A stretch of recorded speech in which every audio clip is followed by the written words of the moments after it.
জনাব মাসুদ কামাল, আপনাকে স্বাগত জানাচ্ছি পালস অফ পলিটিক্সে আমার আজকের আয়োজনে। আপনার কাছ থেকে শুরু অনেক করি যে ধন্যবাদ। অনেক ধন্যবাদ, আপনি যুক্ত হয়ে সময় দিচ্ছেন।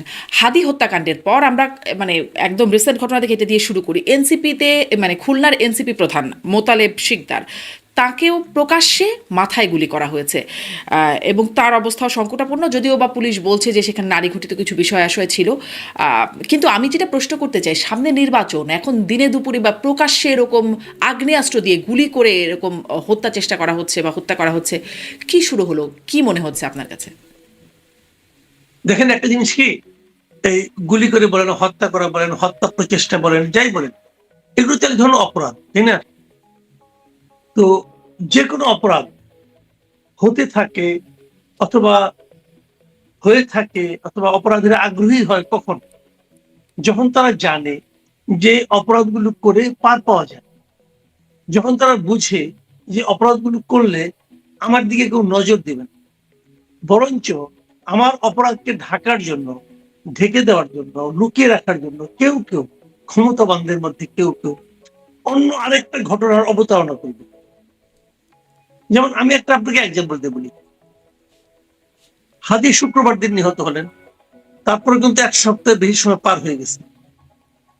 এই সময় দেশে অনেক কিছু, হাদির মৃত্যুকে কেন্দ্র করে অনেক আলোচনা হয়েছে। কিন্তু হাদির চিকিৎসা নিয়ে আলোচনা হয়েছে, সিঙ্গাপুর নিয়ে যাওয়া নিয়ে আলোচনা হয়েছে, সিঙ্গাপুর মারা যাওয়ার পর হইচই হয়েছে, মিডিয়াতে আগুন ধরানো হয়েছে, মিডিয়ায় ভাঙচুর করা হয়েছে, লুটপাট করা হয়েছে, সবশেষ হাদির জানাজাকে নিয়েও রাজনীতি করা হয়েছে। হাদির জানাজা কত বড় হয়েছে এটা নিয়ে আলোচনা, নতুন একটা আলোচনা তৈরি করা হয়েছে। কিন্তু এত কিছুর মধ্যে যেটা মূল আলোচনা, সেটা কিন্তু হচ্ছে না। সেটা হলো, হাদির অপরাধীকে কি ধরা হচ্ছে? হাদির অপরাধীকে ধরার জন্য কতটুকু সরকার অগ্রসর হতে পেরেছে, এই আলোচনা কিন্তু কেউ করছে না। ইনকিলাব মঞ্চ তারা একটা আলটিমেটাম দিয়েছিল, 24 ঘন্টা আলটিমেটাম। এর মধ্যে 24 পেরিয়ে 48 ঘন্টা হয়ে গেছে। এই আলটিমেটামকে গভর্নমেন্টের পক্ষ থেকে কেউ কোনো পাত্তা দিয়েছে বলে মনে হয় না আমার কাছে। কিন্তু মানে গভর্নমেন্টের তাদের পক্ষ থেকে তাদের পাত্তা তো খুব একটা কোনো কিছুতেই দেয় না। আমি আপনার কাছে এটাও একটু জানতে চাই যে, ওই যে ইনকেলাব মঞ্চের 24 ঘন্টা থেকে 48 ঘন্টা হয়ে গেল, সেখানে আমরা দেখছিলাম যে যিনি আসলে আলটিমেটাম দিয়েছিলেন সেই ইনকেলাব মঞ্চের সদস্য সচিব, তিনি ব্রিফ করছেন, আবদুল্লাহ আল জাবের, তিনি ব্রিফ করছেন যে আম, মানে যিনি আলটিমেটামটা দিয়েছিলেন তিনি বলছেন স্বরাষ্ট্র উপদেষ্টা নাকি পদত্যাগ করবেন, ফাইজলামি করেন। সারাক্ষণ খালি ভ্যাটকাইতেছেন, বুইরা ভাম, হত্যাকারীদের বিচারের আওতায় না আনা পর্যন্ত কোথাও যাইতে পারবেন না। মানে তিনি বলেছিলেন আলটিমেটাম 24 ঘন্টার, এখন বলছেন কোথাও যাইতে পারবেন না। এটা মানে এটা কেমন মনে হচ্ছে? দেখেন, ওনাদের দাবি ছিল দুটো। একটা হলো যে এটা কি করতে হবে, হত্যাকারীকে ধরতে হবে। আর দ্বিতীয় দাবিটা ছিল, এই যে গত 7 দিন পার হয়ে গেল, এই 7 দিনে আপনারা কি কি করেছেন এটা আমাদের কাছে প্রকাশ করেন। এবং এই জন্য তারা দাবিটা করেছিল স্বরাষ্ট্র উপদেষ্টা এবং প্রধান উপদেষ্টা স্বরাষ্ট্র বিষয়ক যিনি বিশেষ সহকারী খুদাবক্স চৌধুরী, উনি আবার সাবেক আইজিপি, উনাকে তারা বলেছিল। এই দুইজন লোককে যে ইনক্লুড করলো তারা, এটা কিন্তু আমার কাছে খুব প্রশংসনীয় মনে হয়েছে। প্রশংসনীয় মনে হয়েছে এই কারণে, আসলে খুদাবক্স চৌধুরী কিন্তু পুলিশটাকে মূলত নিয়ন্ত্রণ করেন। যারা পুলিশের চাকরি করেন, এরকম কেউ থাকলে আলাপ করে দেখবেন, খুদাবক্স চৌধুরী আসলে ভার্চুয়ালি পুলিশকে চালান। এটা সবাই জানে, কারণ উনি একসময় আইজিপি ছিলেন। সেই হিসেবে এদের উপর তাদের একটা ভালো নিয়ন্ত্রণও আছে, উনি এগুলি করেন। এবং তাদের কাছে যে দাবিটা করেছে, আপনারা এই 7 দিনে কি করেছেন ভাই, এটা আমাদের একটু বলেন, এই দাবিটাই মনে করি খুব একটা লজিক্যাল দাবি ছিল। কিন্তু কিছু কি বলেছে? কেউ বলেনি। না বলে তাদের আলটিমেটাম পাত্তা দিয়েছে? দেয়নি, কিছুই হয়নি। এখন শোনা যাচ্ছে, যতটুকু শুনলাম, আজ সত্য মিথ্যা আমি জানি না, গুজব তো কত কিছু ছড়ায়, যে বোধহয় নতুন একজন উপদেষ্টাকে নিয়োগ করা হবে, যাকে নাকি স্বরাষ্ট্র মন্ত্রণালয়ের দায়িত্ব দেওয়া হবে। এবং চৌধুরী কেউ না, উনি তো আসলে পুলিশ বিষয়ক কথা বলার হচ্ছে, পেঁয়াজের দাম হুম। অথবা পটলের উৎপাদন নিয়ে বেশি আগ্রহী। তাকে হয়তো ওই দিকেই পাঠাই দেওয়া হবে যে আপনি কৃষি মন্ত্রণালয় দেখেন। এগুলো আমরা দেখি, এরকম কথা শোনা যাচ্ছে। তো এই আলোচনাগুলো হচ্ছে কেন? তাহলে যাকে স্বরাষ্ট্র উপদেষ্টার দায়িত্ব দেওয়া হবে, এখন কেউ কেউ এটাও বলছে যে যাকে দেওয়া হবে, যার নাম শোনা যাচ্ছে, তাকে কি এই দায়িত্বটা দেওয়ার জন্যই এইগুলি তৈরি করা হয়েছিল, এই আনরেস্ট গুলো তৈরি করা হয়েছিল? এই প্রশ্নও কিন্তু কেউ কেউ করছে। হুম হুম। কাজে আলটিমেটলি এই সরকারের যে ক্যারেক্টার, আমি তো এটা বহুদিন আগে এই থেকে যে বলি, দেওয়ার জন্যই কি এই আনরেস্ট আপনি যে প্রশ্ন করছেন বা অনেকের মধ্যে যে এই প্রশ্নটা আছে, এই মানে আনরেস্টটা তো আগেও দেখা গেছে। প্রথম আলো ডেইলি স্টারের সামনে জিয়াফত করা, মানে এগুলো ভেঙে দিতে হবে, সেই অ্যাটেম্পটা তো আগেও হয়েছে। তাহলে এবারে কেন তাকে দায়িত্ব দেওয়ার জন্যই বলে মানে এই প্রশ্নটা উঠছে? হ্যাঁ, এইটাই হলো মূল প্রশ্ন, যে এই ওনার যদি অদক্ষতাকেই বিচারে আনা হয়, তাহলে সে অদক্ষতাকে দেখার জন্য কিন্তু 1.5 বছর অপেক্ষা করতে হয় না, মানে 1 বছর 4 মাস অপেক্ষা করতে হয় না, আরো আগেই দেখা গিয়েছিল এবং আরো আগেই তাকে সরানো উচিত ছিল। কিন্তু এতদিনে হয়তো কারো না কারো খায়েশ হয়েছে যে আমি হয়তো এটার দায়িত্ব নিব, আমার কিছু মিশন আছে, ওগুলো আমি ফুলফিল করব, হতে পারে। কিন্তু কারণ আমার যার নাম শুনছি, হ্যাঁ, কার তিনি নাম যদি হন শুনছেন? তাহলে কার নাম হতে শুনছেন পারে। জনাব মাসুদ কামাল? না, এটা আমি বলাটা আমার জন্য ঠিক নিরাপদ না, হবে না। কারণ আমি আমি কারণ আমি আমি তো দেখছিলাম পরে আমি যদি না দেখছিলাম হয়, একজন অনুসন্ধানী সাংবাদিক নাজমুস সাকিব তার ফেসবুক মানে স্ক্রল করতে করতে আমি দেখছিলাম তিনি বলছেন যে খলিলুর রহমান নিরাপত্তা উপদেষ্টা, তাকে স্বরাষ্ট্র উপদেষ্টার পদে দেওয়া হতে আমিও পারে। সেরকমই শুনেছি। আচ্ছা। বাট এখন এটা সত্য মিথ্যা তো বলতে পারবো না। এখন উনি যদি হন, তাহলে হয়তো আমাদের প্যারিসে থাকা যে ইউটিউবার সাহেব আছেন উনি খুশি হবেন। কারণ উনি তো শুরু থেকে তো এই লোকটাকে নানাভাবে প্রজেক্ট করছিলেন যে উনি সবচেয়ে যোগ্য লোক, ওনাকে আনা হোক। এবং ওনার হাতে যদি স্বরাষ্ট্র মন্ত্রণালয়ের দায়িত্বটা আসে, তাহলে হয়তো ওনার অনেক মিশন, ওনার অনেক প্রজেক্ট হয়তো এর মাধ্যমে উনি হয়তো বাস্তবায়ন করতে পারবেন। হতে পারে কিন্তু অনেক কিছু। আচ্ছা, এই যে মানে কিছু আরো প্রশ্ন ছিল, কিন্তু এদিকে যেহেতু আলোচনা চলে আসলো এদিকে একটু জিজ্ঞাসা করি যে এই প্রথম আলো ডেইলি স্টারের হামলার পরে ঘটনায় দেখলাম 17 জনকে গ্রেপ্তার করেছে, আর সবশেষ আমি যেটা দেখেছি পরে আরো গ্রেপ্তার হয়েছে কিনা জানি না, 31 জনকে শনাক্ত করা হয়েছে, 400 থেকে 500 জনকে অজ্ঞাত হিসেবে আসামি করা হয়েছে। কিন্তু যাদেরকে আসলে যারা আসলে মানে এরা তো দেখা গেল ফিল্ডে তারা তাদেরকে, কিন্তু যারা এটা করতে বললো এরা তো স্বতঃস্ফূর্তভাবে এসেছে কি এরা, মানে যারা হামলা করেছে, এটাও একটু প্রশ্ন করি। নাকি যারা আসলে হামলা করতে বললো তাদের নাম তো কেউ মুখেও আনছে না? দেখেন, আজকে এই সম্পাদক পরিষদ এবং সংবাদপত্র মানে news paper owners association, NOAB যেটাকে বলা হয়, তাদের একটা যৌথ একটা সভা ছিল, মবের বিরুদ্ধে আলোচনা সভা ছিল। এবং সেখানে সমাজের বিভিন্ন শ্রেণীর লোকজন এসেছে, রাজনৈতিক নেতৃবৃন্দ এসেছেন এবং সাংবাদিকরাও গিয়েছেন। সেই সভায় নাহিদ ইসলাম একটা কথা বলেছেন এবং উনি বলেছেন যে এই প্রথম আলো এবং ডেইলি স্টারের সামনে যে ঘটনা ঘটেছে, সেই ঘটনার সঙ্গে সরকারের একটা অংশ জড়িত আছে। এখন এই অভিযোগটাকে আপনি কিভাবে নেবেন? এই এটা অভিযোগ একটা কিন্তু বড় নুরুল অভিযোগ। কবিরও করছেন। জি। নুরুল কবির, হ্যাঁ, নুরুল কবির তো উদাহরণ দিয়ে বলেছেন যে উনি এত লোককে ফোন করেছেন, এত লোককে ফোন করেছেন, কেউ ওনার ফোনের কোনো, ফোনের যে কারণে ফোন করেছে সেই কাজটা কেউ করতে পারেনি অথবা করতে চায়নি। তার মানে কি, তারাও চেয়েছে ঘটনাটা ঘটুক। এই যে এই দুইটা কথা যদি আপনি মাথায় রাখেন, তাহলে কিন্তু বুঝবেন যে সরকারের মধ্যে এখন যারা চেয়েছেন তারা কেন চেয়েছেন। এরকম 23 জন লোক ছিল ডেইলি স্টারে, তারা মারাই যেত রে ভাই, আমাদেরই বন্ধু বান্ধব, আমাদেরই কলিগ, তারা মারা যেত। যাক ভাগ্য। এখন যদি তারা মারা যেত, কার লাভ হতো? কি লাভ হতো? এতে কি দেশের সম্মান বাড়তো? এতে কি সরকারের সম্মান বৃদ্ধি পেত, নাকি সরকার পড়ে যেত? আমরা এই মাঝখানে আরো কিছু কথা শুনেছি কিন্তু, একটু বিপ্লবী সরকার গঠন করতে হবে। তাহলে কি সরকারকে ফেলে দেওয়া সহজ ছিল? বিপ্লবী সরকার গঠনের মতলব ছিল কি, ছিলটা কি আসলে? এবং সেই বিপ্লবী সরকার কি সরকারের মধ্য থেকে একটা অংশ চাচ্ছিল যে এই মানে ডক্টর ইউনূস সরে যাক, অন্য কেউ আসুক? না হলে নুরুল কবিরের সেই টেলিফোনে কোনো সাড়া মিলল না কেন? এগুলো সবই কিন্তু প্রশ্ন। কিন্তু আপনি এই প্রশ্নগুলো যদি পাশাপাশি দাঁড় করান, তাহলে কিন্তু আপনি একটা জিনিস ভিজুয়ালাইজ করতে পারেন যে আসলে কিন্তু দেশটা খুব সহজ সরল পথে অগ্রসর হচ্ছে না। সরকার যারা আছেন তারাও সহজ সরল পথে যাচ্ছেন না। তা তো বোঝাই এখন যাচ্ছে, এটা কিন্তু কেন, জনাব মাসুদ এটা কামাল, আলোচনা হতেই পারে। এই যে নাহিদ ইসলাম বলছেন বা নুরুল কবির বলছেন বা সাধারণভাবে আমাদের সবার মনেই প্রশ্ন উঠছে যে সরকারের ভেতরেও কেউ আছে কিনা, তাছাড়া কেন হলো না? এমনকি প্রেস সচিব তিনিও শেষ পর্যন্ত তার চোখ খুলেছে, তিনি দেখতে পাচ্ছেন মব, আর কি আগে তো প্রেশার গ্রুপ দেখতেন, এখন মব দেখতে পাচ্ছেন, এবং তিনি একটু কম অসহায়ত্ব প্রকাশ করছেন যে তিনি আসলে কিছু করতে পারলেন না। মানে তিনিও বেশ একটা আবেগী টাইপ এক ধরনের একটা স্ট্যাটাস দেখছিলাম তার, যে তিনি কিছুই করতে পারলেন না, অসহায়ত্ব, মানে কারা সরকারের ভেতরে, যার কারণে সরকারের ভেতর থেকে আবার অসহায়ত্ব হচ্ছে, যারা আসলে এই হামলা করাচ্ছে আবার আর এক পক্ষ অসহায়ত্বর কথা বলছে।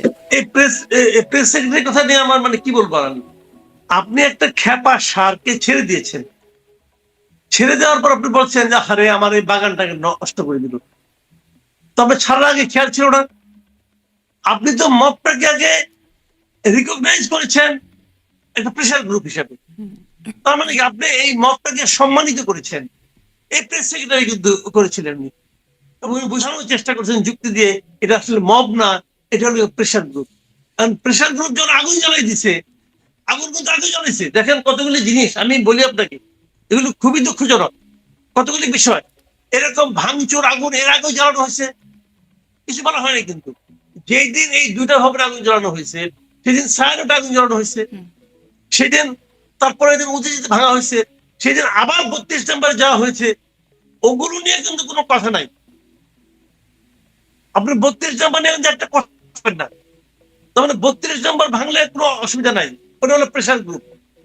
আর যেহেতু আপনার প্রথম আলো এবং ডেইলি স্টার যেহেতু পাওয়ারফুল, অতএব এটা বব ভাই, এটা তো কাজটা একই, ক্যারেক্টার তো সেম।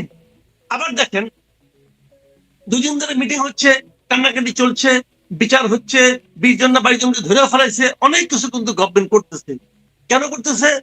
প্রথম আলো একটা বড় পত্রিকা, টিকে থাকতে হলে প্রথম আলো পত্রিকার সাপোর্ট লাগবে। প্রথম আলো ডেইলি স্টার কত বড় পত্রিকা, এটা বোঝার জন্য কিন্তু বেশি দূরে যাওয়া লাগে না। আগে প্রধানমন্ত্রী শেখ হাসিনা এই দুইটা পত্রিকার বিরুদ্ধে জ্যাক ঘোষণা করছিল এবং উনি বলে যুদ্ধ ঘোষণা করছিল। সেই যুদ্ধে কিন্তু শেখ হাসিনা জিততে পারে নাই। এইটাই হলো প্রথম আলো এবং ডেইলি স্টারের স্ট্রেংথ। তো সেরকম একটা শক্তিশালী পত্রিকাকে তারা তো হাতছাড়া করছে, এখন তারা মায়া কান্না কিন্তু আমাকে একটু কাটতেছে। একটু একটু বলেন, ওই 17 জন বা 20 জন 21 জন যাই হোক না কেন, তাদেরকে গ্রেপ্তার, তারা তো ওইখানে হামলায় অংশগ্রহণকারী চুনোপুটি, মানে তাদেরকে গ্রেপ্তার করে প্রথম আলো ডেইলি স্টার কনভিন্সড হয়ে যায় যে আচ্ছা সরকার, যেটি ডক্টর ইউনূস ফোন করে তাদেরকে বলছেন, সম্পাদক, দুই সম্পাদককে, যে তারা পাশে আছেন, ডক্টর ইউনূস পাশে আছেন, মানে এটি দিয়ে প্রমাণ হবে যে তিনি আসলে শুনেন বা সরকার পাশে ভাই, আছে। এখানে হাজার রকম পলিটিক্স চলে। প্রথম আলোই কি চায় যে এর পেছনে যারা আছে তাদের চেহারা উন্মোচিত হোক?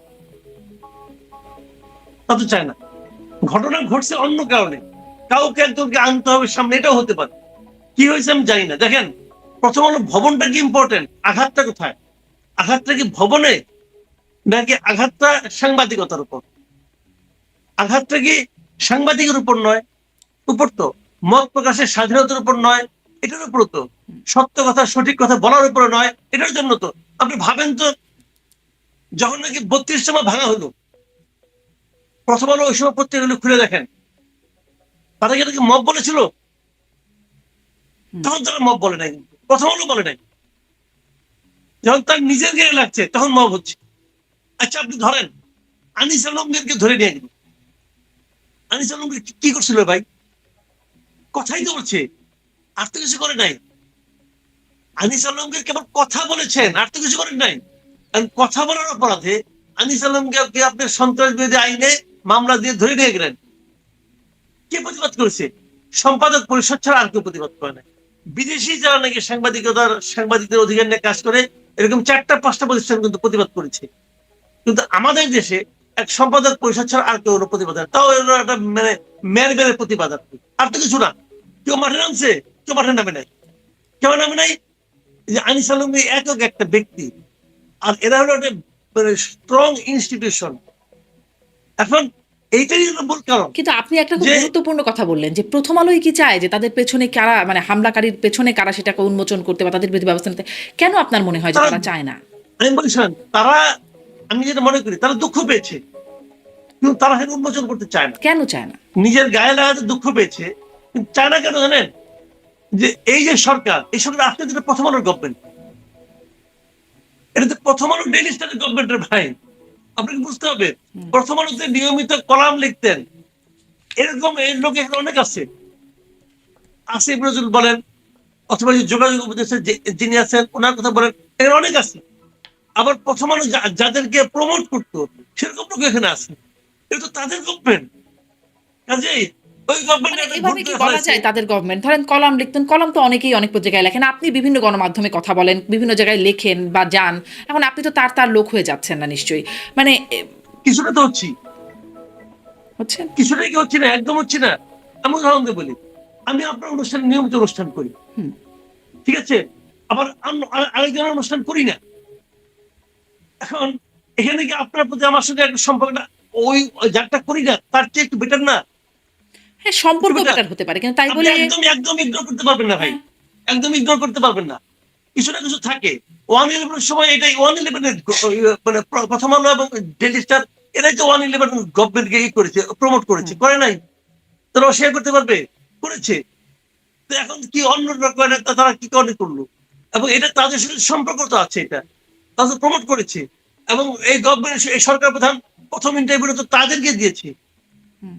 কাজে একদম কোনো সম্পর্ক নাই ভাই, এটা বলতে পারবেন না। কিছু না কিছু এখন তারা কি করতে যাচ্ছে, তারা ওই ইনস্টিটিউশনটাকে ভাঙতে যাচ্ছে না। তারা বলছে ঠিক আছে, একটা ভুল তোমরা করে ফেলেছো। যেখানে দেখেন আরো তো অনেক জায়গায় ভাঙছে। প্রধান উপদেষ্টাকে অন্য অন্য জায়গাগুলিতে ফোন করছে, করে নাই তো। কেন করে নাই?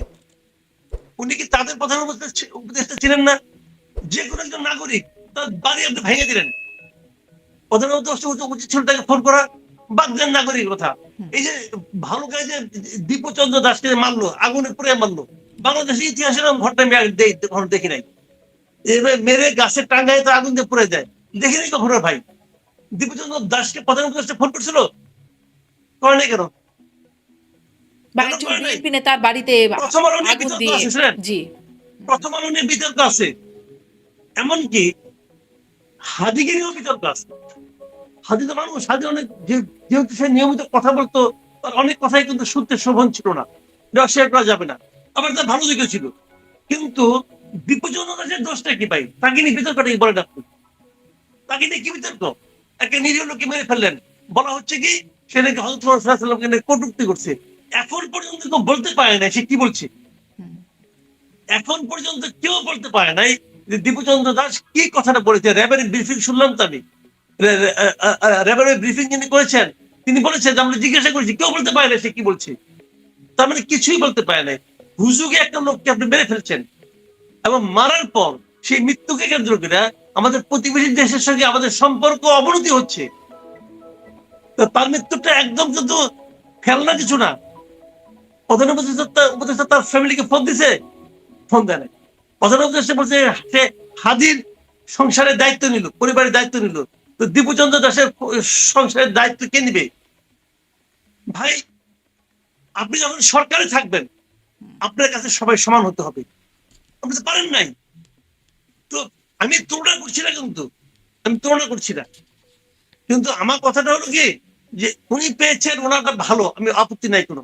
তো উনি যে পেলেন না, ওটাকে উনি ওনাকে যদি ফোন করতেন তাহলে কি হাদি অপমান হইতো? যদি দীপচন্দ্র দাসকে প্রধান উপদেষ্টা ফোন করতেন তাহলে কি হাদির কোনো অপমান হইতো? হুম। হাদির ভাই বোন মা বাবা এরা কি আপত্তি করতো? করতো না তো। আপনি করেন না কেন? তার মানে আপনিও পলিটিক্স করেছেন, উনিও পলিটিক্স করেছেন।